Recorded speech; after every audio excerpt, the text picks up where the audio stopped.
खबर दे रहे हैं आपको सियालकोट से। एमनाबाद रोड पर वाक़या निजी फैक्ट्री में लगने वाली आग पर 16 घंटे की अनथक कोशिशों के बाद काबू पा लिया गया। फैक्ट्री मालिकान के मुताबिक 1 अरब से जायद मालियाती नुकसान हुआ।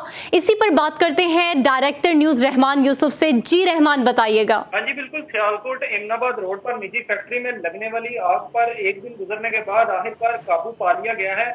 आग लगने की जो मुमकिन वजह वो शॉर्ट सर्किट बताई जा रही है और गुज़िश्ता रात से कूलिंग का अमल भी जारी है। रेस्क्यूअर्स के मुताबिक फैक्ट्री में लेदर जैकेट और जूते बनाने का काम होता था। 4 मंजिला इमारत को आग लगने से बुरी तरह नुकसान पहुंचा है और फैक्ट्री में मौजूद खाम माल और तैयार माल जल के राख हो चुका है, जिसकी मालियत 1 अरब से जायद बताई जा रही है। रेस्क्यू 1122 के मुताबिक 24 फायर व्हीकल्स ने रेस्क्यू ऑपरेशन में हिस्सा लिया है और रीजनल इमरजेंसी ऑफिसर जो गुजरावाला है सैयद कमाल आबिद और डिस्ट्रिक्ट इमरजेंसी ऑफिसर है इंजीनियर नवीद इकबाल ने ऑपरेशन की सरपरस्ती की है और अब ये ऑपरेशन मुकम्मल हो चुका है। जी बहुत शुक्रिया तफसीलात से आगाह करने का। खबर दे रहे थे आपको सियालकोट से, जहां एमनाबाद रोड पर वाक़या निजी फैक्ट्री में लगने वाली आग पर 16 घंटे की अनथक कोशिशों के बाद काबू पा लिया गया।